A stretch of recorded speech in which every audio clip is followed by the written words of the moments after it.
Not all videos have to be made at the gun range, so I'm doing a little something different here today. It should be fun. But yeah, it's beautiful out here. And it's quiet. Doesn't look like anybody else is out here. So today we're going to be talking drone stuff, but I'm not actually going to be flying the drones here because this is national forest. So a little bit of a dual purpose trip for me. I wanted to come out here anyway and wanted to film this video. So yeah, this is a really cool spot though. A lot of good memories camping here growing up. Absolutely beautiful.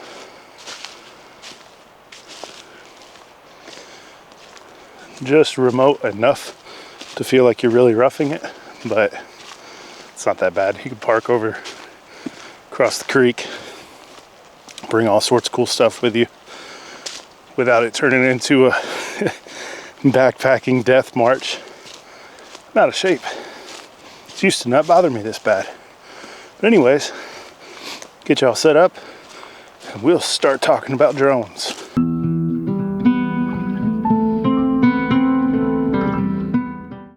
So as you may have noticed from some of the more recent shorts and some of the long form content, as well as pictures if you follow me over on Facebook or Instagram, I've gotten into drone flying. I've gotten back into drone flying, I should say, because I've been into it for about 9 years. So what I've been using lately is the DJI Mavic 3 Pro, and you have 3 cameras on the front, Hasselblad main camera, and then that's at a 1x magnification. There's also a 3x and 7x magnification as well. Before that, I've owned exactly one drone, and it is the DJI Spark. So this was a good drone for its time. Had a 720 main camera, 2-axis gimbal stabilization, and about 15-minute flight time. I think they said it was closer to 20 minutes, but I normally got about 15. The Mavic 3 Pro was a game changer. So there's something to be said for going so long without upgrading, because when I did upgrade, it felt like a completely new experience. So this one boasts a flight time of like 43 minutes or something on one battery. It can also go a lot faster. I think it has a top speed of like 40 something miles an hour, whereas the Spark was getting like 15 to 18. I think it would go 30 something in sport mode, but I seldom did put the Spark in sport mode because its obstacle avoidance only worked directly in front of it, and the way that it connected, it was a weird thing. The controller didn't have its own screen, so there was a Wi-Fi connection between the controller and your phone, or in my case I used an iPad mini 4 for a while, which is now obsolete, which is fine. I'm not a big Apple guy anyway. So but you had a Wi-Fi connection between your display, your controller, and then your controller to the drone. It was all Wi-Fi and was fairly sensitive in terms of interference or any kind of obstacle between you and the transmission. It just wasn't great. The Mavic 3 Pro uses OcuSync, which is, I don't know, secret magic voodoo. They say this drone has a range of 18 kilometers. If you follow the FAA's rules, though, you'll not be testing that out without visual observers on the ground because it'd be beyond visual line of sight. So this one's got, I think, 8 obstacle avoidance cameras. It has it in the front, has it on the sides, has it on the rear, has it above, has it below. It's got a lot. Now I try not to test the obstacle avoidance out because, well, these things are expensive. DJI is not sending them to me for free. So yeah, but in case of an oopsie, this thing has been very safe to fly thus far. One of the things that changed a lot since I've been flying was the rules. Before it was pretty simple. You get a drone, you just fly. Obviously, people being irresponsible, some things have happened, some things came close to happening, and now the rules are a lot different. So anything under 250 grams does not have to be registered with the FAA. This is well above that. This is 2.5 pounds. I'm not sure what that equates into in grams, but it's a lot. So that had to be registered to the FAA. You get a special little registration number, and there's a remote ID, so it can identify itself if anybody's looking for it flying.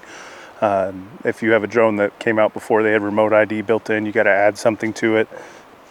And then you even have to take a certification online for recreational flying, the Trust certification. Pretty easy. Takes about 30 minutes or so. So I did that before I flew the Mavic for the first time. But then it gets tricky, right?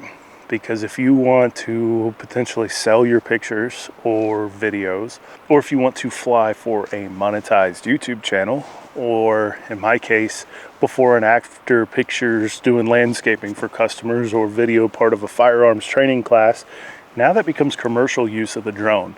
Even if you did a bartering situation, now you're receiving something for what you were doing, even if the intent was recreational flight to begin with. All the pictures I've taken and shared on my social media and stuff, that's all been with the intent of recreational flying. But if somebody were to purchase those, now it's commercial. Now you're operating under Part 107. So that's its own thing. Now I'm going to put links to all this stuff down in the description. So I am not qualified to help you study for the Part 107 test. There are plenty of good resources out there, and I will link the videos on those channels that I have found useful down in the description. Today I want to be talking about just a layman's impression after going 9 years without upgrading his drone of the Mavic 3 Pro. Now, rumor has it the Mavic 4 may be coming out. I don't know. I've never really been one to chase the latest generation of something, because by the time I can exceed its capabilities, I can just jump several generations and upgrade. But as a layman, and I can't stress that enough, I'm not a drone channel. If you found this video, I don't do drone stuff a whole lot. I'm a gun guy. This is a gun channel. My subscribers that have been with me for a while are probably wondering, why is he making a drone video? And if you happen to be new here, first, welcome. I'm Nick. I'm a gun guy that occasionally flies drones. If you like gun stuff, please consider subscribing. And if you find this information useful, consider dropping me a like as well. So this is just a layman's adventure with the Mavic 3. I've had it for about 2 months now. This is the 3 Pro. I keep just saying Mavic 3, but there's a few different models, obviously. This is the Mavic 3 Pro with the 3 cameras. The 1X, 3X, 7X is how I explain that. I am not going to get into CMOS or CMOS sensor specs and all that, because again, I'm not that guy. I'm just a random dude learning this stuff. So let's actually take a look at the drone. So we have unofficially nicknamed this drone Frogman. The funny thing is that's what he's named in my FAA profile too, which is funny, but it kind of looks like a frog from the front, right? According to my kids anyway. So you can see there on these corners, those are obstacle avoidance cameras. And then there's your 3 main cameras there on the front. The props are folded, but if we unfold these propellers, you'll see that they're quite beefy. I should probably get the Spark over here next to it. So there's both of them side by side. The Spark does have obstacle avoidance there in the front, and there's its one and only camera. And funny story, on top, that is blood. I have left it there. It did not come from me. It came from a hawk. So I was flying, and a hawk actually tried to grab it and broke the back left, or as you're looking at it this way, back right propeller. Chipped it pretty bad. And I was able to limp it back down, but that blood came from the hawk's foot. So sorry for the hawk, but don't attack my little Sparky. I have not had issues with bird strikes on this one, probably because of the size. So anyways, we're getting ahead of ourselves. The camera on this Mavic 3 Pro is an absolute unit. It blows me away. Up top, we have cooling vent. Sucks the air in there and blows it out back here somewhere. And then coming around the backside, a Frogman here. You can see you got 2 obstacle avoidance cameras up top, 1 on each corner back there. This is your battery. The battery is absolutely massive. We'll look at those in a second. This is your memory card / USB-C slot. And then if we look at his belly here, those two things up there are LEDs, and I'll roll in a picture of when those come in for landing. They come on automatically. You have your downward sensors there and some more sensors back here. And this is some sort of metal down here on the bottom. I won't hazard a guess as to what kind it is, but it's metal. You got some markings here for classifications and all that good stuff. Some more cooling vents and just a really cool camera array. It's truly impressive. You have your flight LEDs. Those are what those little rectangular plastic is below the propeller. And they're pretty bright. They work well, but they do not satisfy your strobe requirements under Part 107 for twilight flight. We'll give Sparky here some time in the spotlight. Non-folding wings on this one, which I'll show you how the Mavic folds up. These little clear plastic bezels underneath the propeller motors are your flight LEDs. You got a little downward position sensor camera there, and this back part with the gold plating is your battery. So landing gear built into the battery, and then on the back where it says Spark, you have your micro SD card slot and USB, mini USB charging. So impressive for its time, for sure, and it has cooling vents and whatnot as well, but definitely not in the same league as Frogman. So DJI is really proud of their Fly More combo. It's a bundle, if you will, that includes a bunch of stuff for extra money, of course. So both times that I have bought DJI drones, I have done the Fly More combo, and I've been very happy with that choice because the Spark came with 2 additional batteries, which with the flight time of 15, we'll call it 20 minutes, extra batteries is good. Also comes with a bag, which I left the Sparks bag in the truck because I didn't think I needed a controller and all that, and extra propellers, charging hub to charge 3 batteries at once. Typically an upscaled controller. Actually, I think you could buy the Spark without all that, or without a controller, I should say, and just fly it with your phone. I like having sticks falling. Sorry, squirrel. I like having thumbsticks that I can use instead of just the screen on my phone, so I opted for the bundle with the controller. I also did the Fly More combo on the Mavic 3 Pro.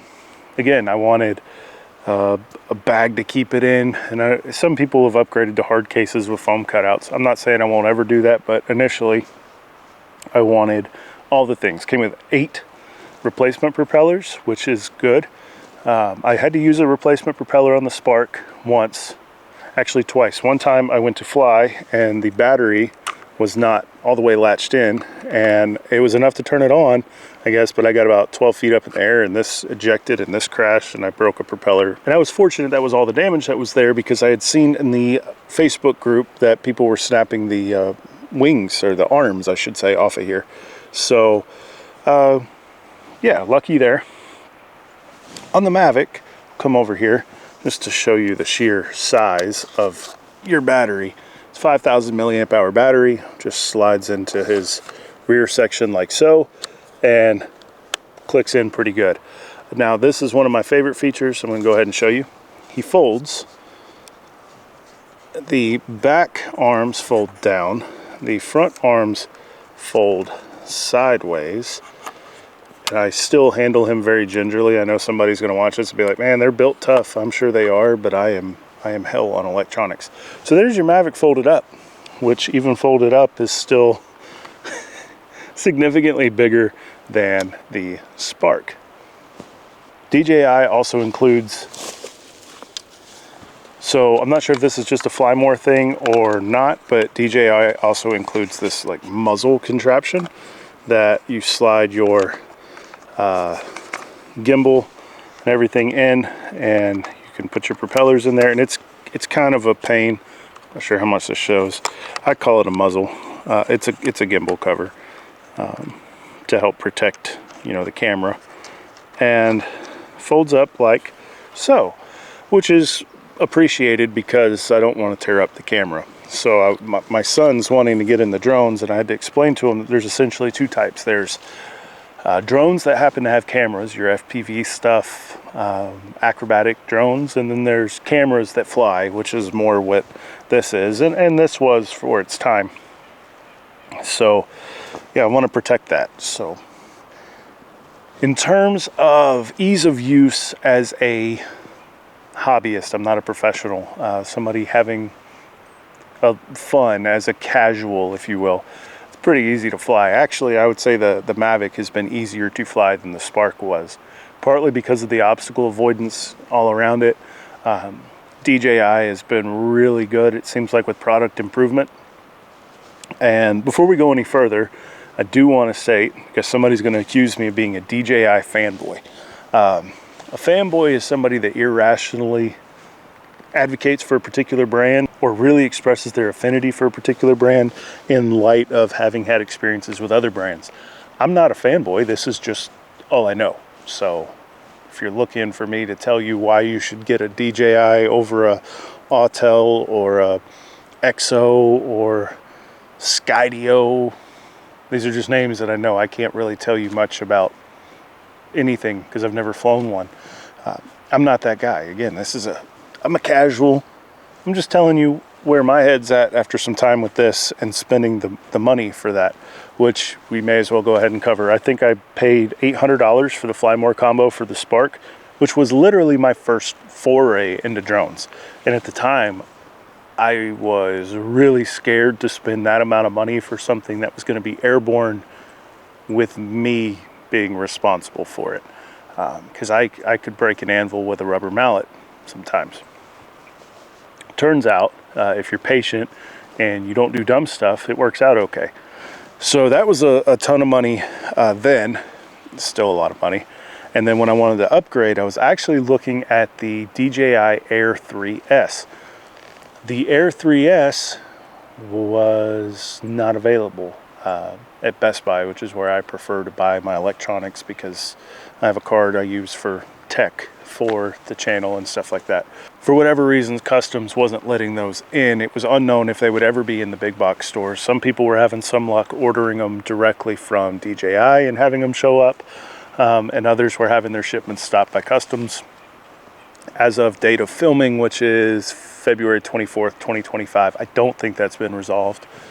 I absolutely think that we have bigger problems than what people choose to buy with their money. Couldn't get the one that I was looking at, which was significantly cheaper than the Mavic 3 Pro, but I wanted to get something that was going to be super capable. So I remember sitting down with my wife and I was like, look, this one is this amount of money. I don't know if or when it's going to be available for purchase the way I want to purchase it, but this one's been out for a while and is the flagship drone. This is their baby, DJI's baby. This is what the Mavic is, what they're proud of. But without getting into, you know, the enterprise line, this is their consumer drone. So, and it has these cameras, really good cameras I could use for all sorts of stuff. It's got the zoom, which could come in handy, you know, because that was one thing with the Spark. You had to physically fly the drone closer to stuff to take pictures, and sometimes that's not safe. So I ended up snagging the Mavic 3 Pro. Paid a little over $3,000 for the Fly More combo. I remember walking out of Best Buy with the box for the Fly More combo, which is a big box, and thinking to myself, in the rain no less, this is the most I've spent that wasn't a vehicle or a house. Like, this is big money. I haven't even bought guns that expensive. And it narrowly displaced my gaming/editing PC that I picked up a couple years ago. So it's like, okay, this is real. So I went home. DJI Care Refresh is kind of like a enhanced warranty/insurance. You can get it for 1 year or 2 year. I flew it once. They give you like 48 hours after you activate the drone. It's either 48 or 72 hours. And I flew it and then came back in. My wife was cool about it. She was like, look, if you decide you want to do the Care Refresh, whatever you decide. And I was like, it flies fine. It's easy to fly, even with its horsepower and size and stuff. I was like, I don't think I'm going to be dumb and crash it. But there's a bunch of crap I just can't control, like whether the sensors malfunction or it flies off, which flyaways seem to have gotten a lot more rare judging from the forums. And for people new to drones, not that I'm on any kind of high horse, flyaway is basically you're flying the drone and then it just yeets itself and leaves wherever you're at without your input or control. Not good. So care refresh basically will take a loss or damage due to a crash or a flyaway or a total loss, like if it goes in a lake or whatever, and you can replace the drone for a much smaller dollar amount than just running out and buying a new one. It also helps lessen the repair cost if you have to send it back to DJI for repairs. So I ended up doing the 1 year, and I figured, we'll see how things are going at that point. I've been very impressed with the drone though. Whether or not you should do care refresh, I'll leave up to your best judgment. Only you know how likely you are to have an issue that you might need that service. So I definitely read up on it. At the dollar amount that we spend on these, I think it makes a little bit of sense to kind of protect our investment. Unless you just have it like that where you can be like, oh, hell yeah, I'll just buy another one or whatnot. I don't. I would like to know what that's like at some point, but I'm not there. So with the Fly More combo, you get this cool messenger bag looking thing. Now, one thing I will say about DJI, the tag's still on here, and the funny thing is the tag is still on my Spark bag that I've had for 9 years. So I will say this about DJI, the bags are not cheap. Now maybe you want the Pelican case or something else, that's cool, but the one thing I can say is the bags are not cheap. You have kind of a plush velvet, I don't know, a soft interior for your stuff. This is your controller for the Mavic 3 Pro. May work with other drones. Somebody more knowledgeable than me will tell us in the comments, I'm sure. So this one, you have an integrated screen, no more having to clamp a phone above or below the drone to get your live feed and line up your pictures. The joysticks I take off because they can come off, and they actually have storage on the back of the controller, and it came with extra of these knobs, which is great because Murphy's Law, you will lose them. I keep them in a side pocket on the back. On here though, your antennas are internal on this one. There's another version of this that I think is like the RC Pro or RC Pro 2 that has external antennas and is supposedly a little bit faster in terms of the operating system on board here. I don't know, this is still like space magic compared to what I was using, so I'm very excited about that. You have a photo button over here and a camera button over here, zoom control, gimbal control wheels, programmable C1, C2 buttons down here on the bottom. Everything else is pretty intuitive. You have a return to home or pause button, power button. You've got a slider for normal mode, sport mode, which is where your obstacle avoidance is disabled and the drone's a little zippier. I don't use that a whole lot because, especially with this drone on normal mode, it goes about as fast as I need it to go.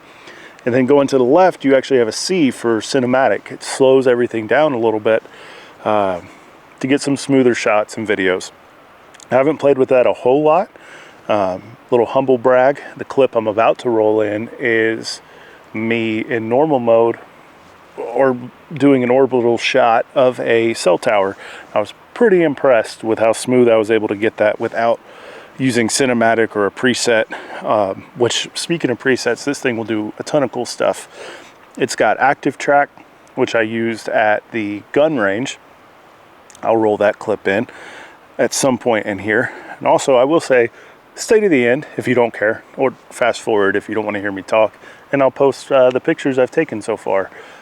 Pretty happy with those as somebody just getting into photography and learning all about exposure and shutter speed and neutral density filters, which we'll get to that in a second. Sorry, I'm kind of jumping around a bit. I don't really do tech reviews, and some of you are going to say, and you shouldn't, and others of you are going to say, I see why. But anyway, great controller in my non-professional layman's opinion. It's comfortable to use, it's lightweight. On the bottom you have a Type-C port. And then if you open this flap, you have a micro SD port and another Type-C port. You can actually do screen recordings and save them on here as a video file. So what the screen shows, it will let you see and record for posterity. Now, supposedly I use the DJI Mic 2s for this. I haven't tried it yet, but I could take the receiver that's mounted on top of the camera and plug it in here and actually do voiceovers of my screen recordings. I haven't tried it yet, but I will throw a screen recording in and do a little voiceover of what I was doing now. So this is what you see on the controller when you are flying. Again, I was using the RC controller from DJI, and here there's an Apple house near where I was flying it, just to showcase where it's 7x, and then I used the digital zoom, which it'll do 28x, I believe. And obviously you lose some image clarity, but it's cool for getting a closer look at something you want to photograph or video. We're back at the 1x magnification, playing with the gimbal there. And then this this is Walmart. This is a ways away from where we were flying. The drone's not very far from where I was at, but you know, you scan around, check stuff out. Again, it would be super useful for trying to figure out how you want to frame a shot, or taking a closer look without having to fly the drone all the way over to that point of interest. Next to the map on the bottom, you can see your height, distance the drone is from you. It's only, 272 feet away. Not too shabby. You'll see as I was going up, I went over my 400-foot ceiling just for a second, and it gives you a pop-up warning. It'll let you do it, but it does warn you, and I brought it back down where it was supposed to be. Pretty neat. And then over next to the red record button is your camera magnification settings.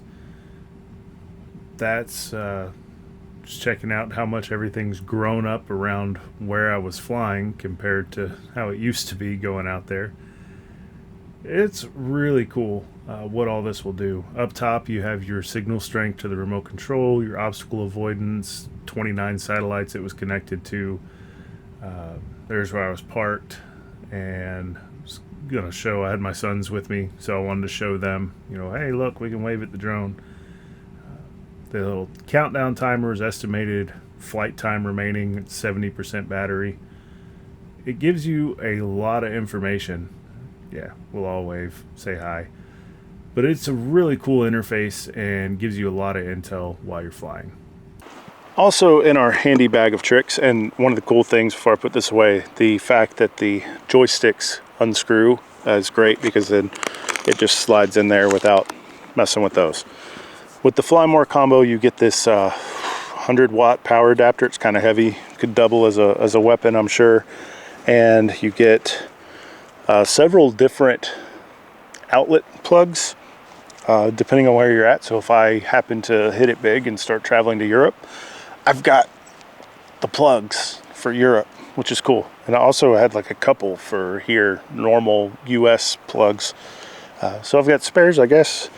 And then you get your dock or charging hub, 100-watt hub. It will not charge all 3 batteries at once, that I've noticed, but it will. You could put all 3 on there and it will intelligently go in order and charge them as needed. 2 more batteries, which are in here. I already showed you one of those. I doubt you need to see another one. Like I said, 8 spare propellers, and then you have a little pocket here, which I have an extra SD card and SD card adapter for standard micro SD card and adapter in there, and some USB-C cables that came with it, because this has 2 outputs, so you could run one Type-C cable to your battery charging hub and one to your controller and charge both at the same time. Type-C is huge. Most companies have gone away from micro USB, so I'm not going to ding DJI for the Spark having micro USB, because that was kind of the thing when this came out. But having Type-C is super convenient. As an Android guy, did Apple go to that? I don't know. Tell me in the comments. The other thing it came with are the neutral density filters. So Again, if you're a photography buff or drone buff, you're probably going to laugh at my layman's terms, but these are filters based on lighting conditions. So it comes with a ND8, ND16, ND32, and ND64. I'm still learning my way around these. Tons of conflicting information online. Feel free to further muddle the waters for me if you know about those, and drop them in the comments. But basically, the brighter it is, the more the ND filter can help, particularly with video, getting more range in your pictures and things like that. Batteries are $150, so $300 in batteries by doing the Fly More combo. The ND filters, I want to say, are either 150 or 180, and you get that with the Fly More combo. I wasn't sure that I needed them. I just know with my luck I would start flying, and it worked out to be cheaper to just get all the things at once. So that's where I'm at with the Fly More combo. It just makes sense to me rather than buy this stuff piecemeal. In terms of getting into drone flying, if you have an interest in it, I know they get a bad rap, and I'm speaking to my normal audience at this point as gun people. One of the things that I hear a lot about is, oh, I'll shoot the drone down if I see it. Not my drone, because you guys wouldn't do that to me, right? But I see that mindset kind of expressed online that, oh, I'll shoot the drone down if there's a drone flying over my house or whatnot. Well, unless the drone is stalking, harassing, or whatnot, they're perfectly fine to fly. And in terms of shooting it down, number one, that's unsafe. I mean, even this thing, as big as it is, unless it's hovering like right there, it's going to be kind of hard to hit. But even if you do hit it, we're shooting rounds up, right? Not smart, not good. They got to come down. Number two, it's illegal. So that's actually a federal thing, and I will link to a news story in the description where a guy is in big time trouble. Supposedly shot one round of 9mm and managed to hit the drone in his neighborhood. So I don't know whether to be impressed with his marksmanship or disgusted at his irresponsibility. Either way, though, you can't be shooting drones. If the drone's engaging in harassing or stalking type behavior, call law enforcement. They have to deal with it. Do not take matters into your own hands. I would never fly in a manner that would really bother people. I wouldn't think. This thing is noisy compared to the Spark because it's bigger and it's holding more weight. You would definitely know it's there by noise, but I'm not, I would never fly in a manner to really aggravate people. I came out here to film this video because I don't like being a spectacle making YouTube videos, even more so flying the drone. I don't like doing it around people. Number one, because now I'm focused on it and the controller, and that takes away my situational awareness, which, if you're a new viewer, I take seriously. Self-defense, everything on my channel in terms of firearms is, for the most part, predicated on self-preservation, and situational awareness is huge. So that is the number two reason you won't catch me doing FPV drone flying with the goggles on, because I seldom have other people with me, and if I put those on and I can't see what's going on, that's the close second reason. The first reason is I get motion sick, so I can't do VR, FPV, or any of that, which is kind of a bummer, but there we are. So this is going to be the encouraging part where I say, hey, if you've been interested in flying drones, I think it might be worth trying. The drone market now is light years ahead of where it was when I first started looking at it, and I'm sure any drone hobbyist watching this will agree with me. Tech keeps improving to the point where, this guy, what, $800 I paid for the Fly More combo? For $800 today, you could get a drone that would totally stomp that one. Image quality, controllability, safety features like obstacle avoidance. Both of these use GPS. They connect to satellites when they're flying, and they've been great for the, hovering in place. I haven't really done the return to home with this one, but even the Spark 9 years ago, the return to home was good enough that I was like, okay, if in a worst case scenario, if I lose signal with it and it comes back, and granted it only has the obstacle avoidance on the front, so it would probably, because of where I live, probably hit a tree limb or something, but it would get close. With this one, with obstacle avoidance all around, supposedly it'll remap around obstacles. And those features, like the obstacle avoidance, are not unique to a $3,000 drone. They're pretty wide across the board now. Again, I only have experience with DJI, so I'm sure this is going to come across as being biased, but it's really the only thing that I can somewhat coherently speak to. I think that if you're interested, you should give it a try. You don't have to spend $3,000. Even me getting into the commercial side of this now, I would probably end up adding a smaller drone to the lineup too. Not because this one can't do everything, it can, but just like a sledgehammer can do all your hammer tasks, right? May want something a little smaller and nimbler to go alongside this one that's capable of more video quality than the Spark is. I'm not going to get rid of the Spark though, because it's cool, and as long as I can keep flying it. Regardless of your age or your tech expertise, because I'm not a techie, I think that you should give it a try if you want to. It's incredibly fulfilling. If you like photography, I love landscape photography. I'll drive past stuff and see just mundane stuff. Even sitting here with the way the sun's coming through the trees, I want to get my phone out and take a picture. If you like photography, smartphones have made it really convenient to take pretty good pictures that we could only dream about, not that long ago. Adding the aerial perspective to the photography is really cool. And I may be overstating that. It may be something that, my brain just really likes more than most folks. But it really adds a cool element to it. Even the mundane stuff, or should I say especially the mundane stuff, the stuff people see a million times driving past, and then you get that shot from the air, or with the sun framed a certain way, or the clouds, or whatever. It just comes to life with the drone. So I feel like drones get a bad rap in the media. I mean, there are people that are irresponsible with them. There are people that are annoying with them and inconsiderate, but the vast majority of people that I have interacted with that are into drones fall into either, the hobbyist, kind of where I'm at, or the hardcore commercial pilot. And I'm kind of blurring the lines now, but they are not the people you need to worry about. There's a lot of people that use these for landscaping, for surveying, for architectural photos, and cinema. Wasn't all that long ago that you needed to hire a helicopter and a cameraman, and they had to go up and get the shots that I can do from the ground for a fraction of the cost.